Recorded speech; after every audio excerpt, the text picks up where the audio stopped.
E aí, gente, beleza? Aqui é o Pedro de novo, né? Vamos aí para, acho que a nossa quinta aula, né? Agora, né, sobre desempenho e decolagem, pouso e voo em cordas, beleza? Essa aqui é uma aula bem tranquila, tá bom? Então, mesma coisa, né, dos outros vídeos. Se puder seguir lá a gente, né, equipe, aqui, @equipe Osiris, o SJT, a gente vai agradecer muito e dar as boas-vindas, né, ao portal Engenharia Aeronáutica, que agora está patrocinando a nossa equipe. Se vocês puderem conhecer lá o site deles, muito legal. É um portal que divulga conhecimento, né, sobre engenharia aeronáutica e tem muito conteúdo gratuito também.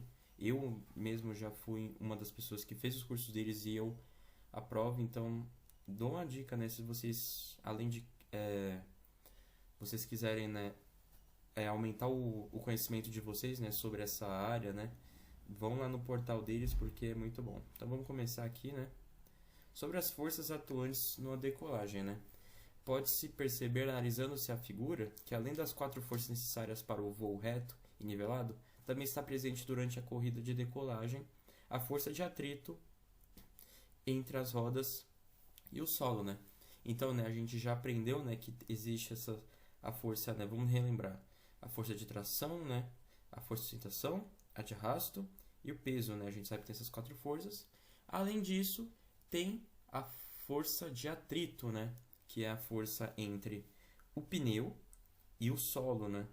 Isso aí, ela é representada por essa fórmula aqui, né, o atrito, ele é igual a essa letra grega, né, eu coloquei aqui embaixo. Se você, né, eu não é, vamos dizer, não é o foco aqui, né, mas essa é a letra grega mu, né, eu coloquei aqui. É legal, né, na dessa do seu professor, né, se você faz uma engenharia, ele fala a letra, ele pode perguntar a letra, né, e você agora, né, pelo menos você já sabe, né, a letra mu, que é o coeficiente de atrito, né. Aí aqui, né, a gente tem uma tabela aqui embaixo dos coeficientes de atrito, né, mais usados, né, grama longa, grama curta, terra e o asfalto. É muito importante, né, a gente ver o atrito, né, por causa que, se você vê, né, a maioria dos acidentes com o avião não acontecem, né, quando ele está voando, acontece quando ele vai ou decolar ou também quando ele vai pousar, né. O atrito é muito importante, né, esse atrito entre a roda e o chão, né, porque se não tiver esse atrito, né, o avião vai parar onde, né? Então é muito importante. Aí aqui do lado, né, só para não me estender tanto nesse assunto, o R, né, é igual ao coeficiente de atrito vezes vezes, né, aqui entre parênteses o peso menos a força de sustentação, beleza? Aí agora aqui, né, o comprimento de pista necessário para a decolagem. Como os valores da força e arrasto e da força de sustentação se alteram conforme a velocidade se aumenta, o cálculo da equação sugere que seja realizada a aproximação para uma força requerida medida obtida em 70% da velocidade de decolagem, ou seja, os valores de L e D são calculados considerando V igual, né, a 0,7 V. Né, isso aqui é a forma, né, algébrica de se representar, né, que a força requerida média obtida em 70% da decolagem.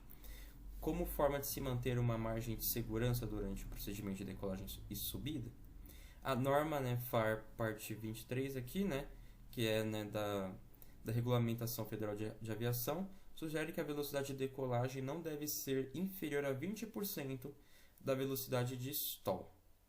Então, a gente tem aqui, né, a fórmula para você calcular a área de decolagem, né?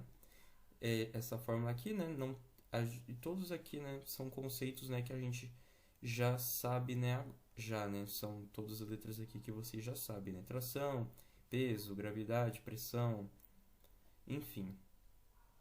E também, né, a gente tem aqui, né, o desempenho de pouso. Para a avaliação das características de pouso de uma aeronave, utiliza-se também, né, o mesmo modelo matemático e as mesmas considerações adotadas para o cálculo realizado durante a decolagem, né. Então, vocês verem aqui no próximo slide, né, o cálculo de desempenho de pouso. Então, né, se a gente já usa os mesmos parâmetros do pouso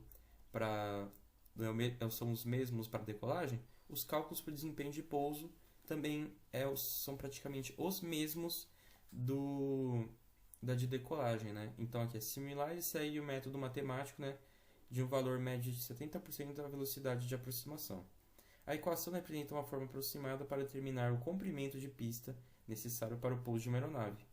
Aí, né, você pode ver aqui, né, a fórmula ela é praticamente igual. A única coisa que vai mudar é esse 1,44 aqui, né, que de pouso é 1,69. Pedro, por que muda? Boa pergunta, cara. Isso aí é uma coisa que eu também não sei. É uma coisa, vamos dizer, né, a gente não tá ali para questionar, a gente tá ali para usar, entendeu? Então vamos pro próximo aqui. Opa, aí. O diagrama, né, VN de manobra. O diagrama VN representa uma maneira gráfica de se verificar as limitações estruturais de uma aeronave em função da velocidade de voo e o fator de carga N. Então, né, Pedro, o que é VN? É aqui, né, a velocidade de voo e o fator de carga N. O fator de carga é uma variável representada pela aceleração da gravidade.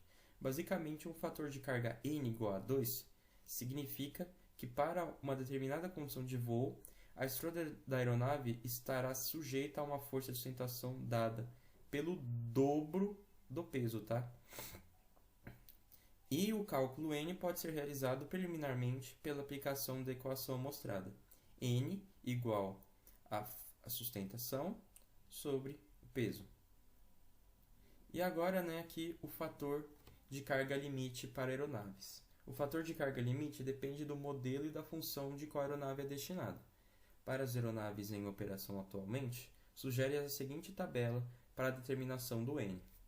Então, né, a gente tem aqui nessa tabela aqui já nos dada de pequeno porte, né, de 3, o N positivo de 13,5 a 3,8, acrobático 6, transporte civil de 3 a 4 e caças militares de 6,5 a 9, beleza?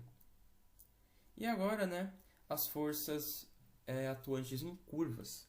Durante a realização de curvas, as asas de aeronaves sofrem uma inclinação φ. Eu até coloquei aqui embaixo, né, porque essas letras gregas aparecem muito, né, pra gente, né, pelo menos que a gente faz engenharia, né, as letras gregas são partes usuais, né, do nosso estudo. Então, nessa aqui é a letra φ, tá bom? Letra grega, devido à deflexão dos aélerons.